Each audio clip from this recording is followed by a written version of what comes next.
Hello everyone, welcome to market investment. मैं हूं राहुल गुप्ता। स्वागत करूंगा आप सभी का हमारे चैनल मार्केट इन्वेस्टमेंट में। दोस्तों, बात करेंगे सिल्वर के बारे में, बात करेंगे गोल्ड के बारे में। गोल्ड की बात करी जाए तो सप्ताह के पहले दिन यानी दिन सोमवार वाले दिन कल के ट्रेडिंग सेशन के दौरान हमने गोल्ड के अंदर लगभग 800 से 850 अंकों जितनी एक बड़ी तेजी आती हुई दिखाई दी है। वही बात करें चांदी की तो चांदी के अंदर भी लगभग 1000 अंकों की बड़ी तेजी आती हुई दिखाई दी है। लेकिन जितनी तेजी हमें गोल्ड के अंदर देखने को मिली उतनी तेजी हमें सिल्वर के अंदर देखने को नहीं मिली। लेकिन फिर भी कहीं ना कहीं सिल्वर के अंदर हमें एक मजबूती भी देखने को मिली। बेस मेटल की बात की जाए तो कॉपर के अंदर भी अच्छी खासी मजबूती थी, सिल्वर के अंदर भी अच्छी खासी मजबूती थी और हमें गोल्ड के अंदर तो बढ़िया तेजी आती हुई दिखाई दी है। अगर बात करें फ्यूचर प्राइस, अगर गोल्ड की बात करें तो $25 को भी पार कर गए और अगर स्पॉट प्राइस की बात करें तो स्पॉट प्राइस में कॉमेक्स मार्केट के अंदर गोल्ड के प्राइस $2570 को भी पार कर गए, सॉरी $2470 को भी पार कर गए। लगभग ये लाइफ टाइम स्तर की तरफ चले गए। तो ऐसा क्या हुआ बाजार के अंदर कि गोल्ड के भाव बिल्कुल लाइफ टाइम स्तर की तरफ आ गए और सिल्वर के अंदर और बेस मेटल के अंदर भी अच्छी खासी मजबूती हमें देखने को मिली है। आने वाले टाइम में गोल्ड के क्या टारगेट हो सकते हैं? यह तेजी बरकरार रहेगी या इस तेजी के पीछे कोई बड़ी गिरावट छुपी हुई है? एक्सपर्ट अपनी क्या राय दे रहे हैं गोल्ड और सिल्वर के ऊपर? ठीक है ना दोस्तों, सबसे पहले बढ़ने के कारण जानते हैं कि गोल्ड के अंदर तेजी आने का कारण क्या रहे हैं। देखिए दोस्तों, गोल्ड के अंदर तेजी आने के जो कारण है, सबसे बड़ा कारण तो ये भू राजनीतिक तनाव, ये जियो पॉलिटिकल टेंशन जो चल रही है ना, उसने क्रूड के भाव को भी आसमान पे ले जाके वापस खड़ा कर दिया। अगर बात की जाए तो पिछले 4 दिन के अंदर क्रूड लगभग 500 अंक जितनी बड़ी रिकवरी दे चुका है, 500 अंकों जितनी एक बड़ी तेजी दे चुका है। लगभग 6000 रुपए के लेवल से क्रूड आज 6700 रुपए के लेवल के आसपास आने को हो गया। यानी लास्ट 1 वीक के हाई लो की अगर बात की जाए तो लगभग 600 से 700 अंकों की आपको मंदी तेजी आपको क्रूड के अंदर देखने को मिल रही है। वहीं गोल्ड की बात किया तो गोल्ड भी 68,300 और आज हम बात कर रहे हैं तो 70,700, तो लगभग 2500 अंकों जितना एक बड़ा फेर हमें 1 वीक के अंदर आता हुआ दिखाई दे रहा है। कॉमेक्स मार्केट के अंदर भी गोल्ड लगभग $100 की रिकवरी में आता हुआ दिखाई दे रहा है। तो दोस्तों, सबसे बड़ा जो टेंशन है ना वो है भू राजनीतिक तनाव, ये जियो पॉलिटिकल टेंशन जो बढ़ता जा रहा है। ईरान, इजराइल, हमास, इसने अभी फिलहाल मार्केट को टेंशन में डाल के रखा है। मार्केट में पैनिक सिचुएशन फैला रखी है। अगर ये जियो पॉलिटिकल टेंशन अगर और बढ़ता है तो गोल्ड के भाव के अंदर आपको बढ़िया तेजी और देखने को मिलेगी। हो सकता है कि ये गोल्ड के प्राइस कॉमेक्स मार्केट के अंदर $2550 या $2600 की तरफ आ जाए। वहीं भारतीय बाजारों के अंदर ये प्राइस 72,000 को भी पार कर सकते हैं अगर ये जियो पॉलिटिकल टेंशन बढ़ता है तो।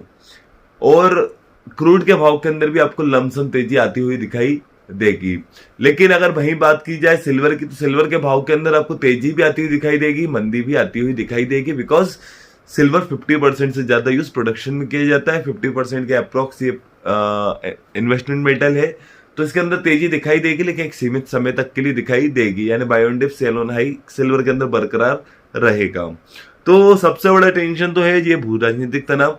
सेकंड, अगर बात की जाए कि अमेरिका के ये आर्थिक आंकड़े, एक ये मंदी की संभावना है, एक ये रिसेशन क्राइसिस, जापान में ब्याज दरों का बढ़ना, ये इनके अंदर तेजी, ये कारण ऐसे रहे हैं बाजार के अंदर कि अमेरिका को ब्याज दर कटौती करने के लिए मजबूर कर दिया है कि फेड अपनी ब्याज दर के अंदर कटौती करेगा या कर सकता है या करेगा। लगभग जो संभावनाएं जताई जा रही थी तो ये संभावनाएं ना दिन प्रतिदिन बढ़ती जा रही हैं कि फेड अपनी ब्याज दर के अंदर निश्चित कटौती करेगा।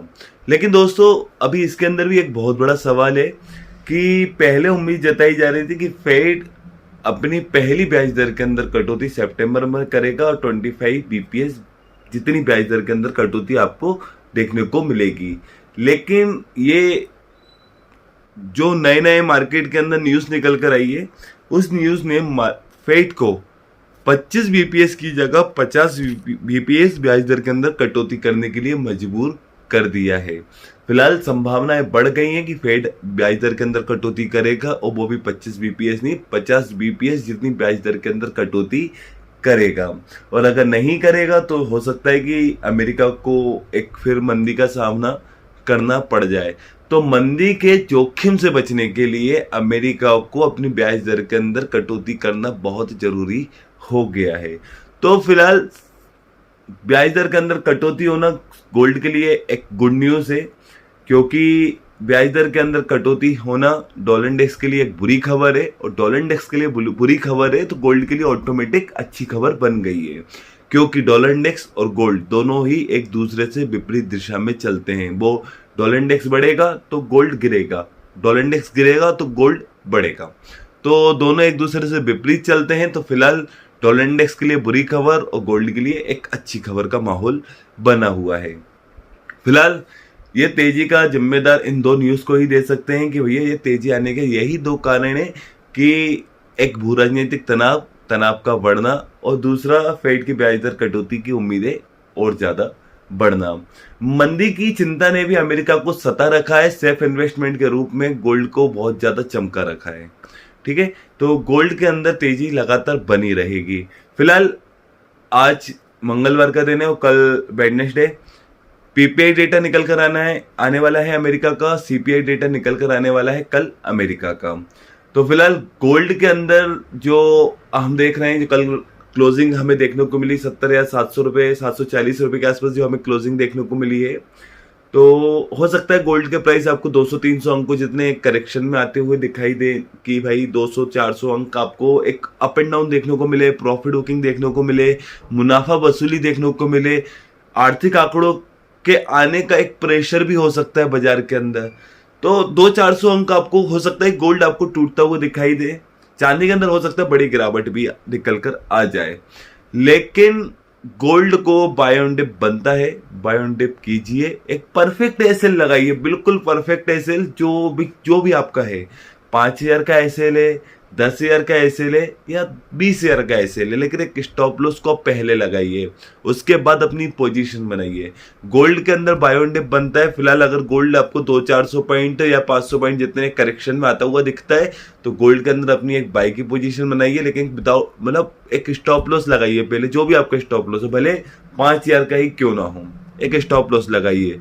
हाँ, सिल्वर के अंदर भी एक बड़ी गिरावट आने के बाद खरीदारी बनती है, बड़ी गिरावट आने के बाद खरीदारी बनती है, या बड़ी तेजी आने के बाद एक बिकवाली जरूर बनती है, लेकिन दोनों पोजीशन में आपको स्टॉप लॉस लगाना है। विदाउट स्टॉप लॉस तो मार्केट के अंदर काम नहीं करना है। फिलहाल क्या है, इजराइल और ईरान को लेकर बड़ी बड़ी खबरें निकलकर सामने आ रही है, इसके ऊपर भी नजर बनाना है, नहीं तो भाई आप सेल पर बैठे हो, सिल्वर की पता चल रहा है एक बड़ी न्यूज आ गई और आपका स्टॉप लॉस हिट हो रहा है, तो आप बड़े लॉस से बच जाओगे, स्टॉप लॉस लगा होगा। और ऐसे ही क्या है, आर्थिक डेटा निकल कर आने वाला है पीपीआई, तो हो सकता है डेटा इतना अच्छा निकल कर आ जाए कि फेड को और ज्यादा मजबूर कर दे ब्याज दर कटौती करने के लिए, तो मार्केट के अंदर आपको बढ़िया तेजी देखने को मिलेगी। तो अगर आप मार्केट के अंदर के stop loss proper stop loss के साथ काम करेंगे, आपके लिए बढ़िया रहेगा। न्यूज के ऊपर नजर रख के काम करेगा, आपके लिए बड़ा रहेगा, और डेटा के ऊपर नजर रख के काम करेंगे, आपके लिए बहुत बढ़िया रहेगा। और दोस्तों, कुल मिलाकर अगर एक चीज और बताना चाहूंगा, अगर आप 4 लॉट की कैपेसिटी में काम करते तो इस समय 1 लॉट की कैपेसिटी से काम कीजिए, बिकॉज मार्केट बहुत ज्यादा वॉलेटाइल है, बहुत ज्यादा तेज चल रहा है बाजार, बिल्कुल बाजार अस्थिर है, पल में तेजी है, पल में मंदी है। तो आपका काम करने की जो मतलब जितनी भी कैपेसिटी है उसको थोड़ा सा कम कीजिए फिलहाल में, जब तक मार्केट स्थिर नहीं हो जाता है, ये न्यूज का दौर खत्म नहीं हो जाता है। तो गोल्ड के अंदर बाय ऑन डिप बन रहा है, फिलहाल आप गिरावट से खरीदारी कीजिए, गिरावट से खरीदारी का बिल्कुल मौका दे रहा है। सिल्वर के अंदर buy on dip, sell on high लगातार बन रहा है। तो फिलहाल दोस्तों, सामने स्क्रीन पर आपको अपना पर्सनल व्हाट्सएप नंबर प्रोवाइड करके रखा हुआ है। वो नंबर मैंने इसलिए प्रोवाइड करके रखा है, मेरा कमोडिटी मार्केट से रिलेटेड एक व्हाट्सएप डिस्कशन ग्रुप चलता है, जिसमें कमोडिटी से रिलेटेड कोई भी लेटेस्ट न्यूज होती है, कोई भी लेटेस्ट अपडेट होता है, या कोई भी डेटा आने वाला होता है, उसका अपडेट मैं व्हाट्सएप के माध्यम से आप सभी को देता रहता हूँ। तो दोस्तों अगर आप भी मेरे कम्युनिटी ग्रुप में ऐड होना चाहते हो तो सामने दिए हुए नंबर पे आप मुझे व्हाट्सएप पे मैसेज कीजिए, आपके नंबर को मैं अपने कम्युनिटी ग्रुप में ऐड कर दूंगा। चलिए दोस्तों, अगर आपको ये मेरी वीडियो अच्छी लगी है तो मेरी इस वीडियो को लाइक कीजिए। अगर आप मेरे साथ जुड़कर रहना चाहते हैं तो मेरे इस चैनल को सब्सक्राइब कीजिए एंड अंत तक मेरे साथ इस वीडियो में बने रहने के लिए आप सभी को मेरा दिल से धन्यवाद।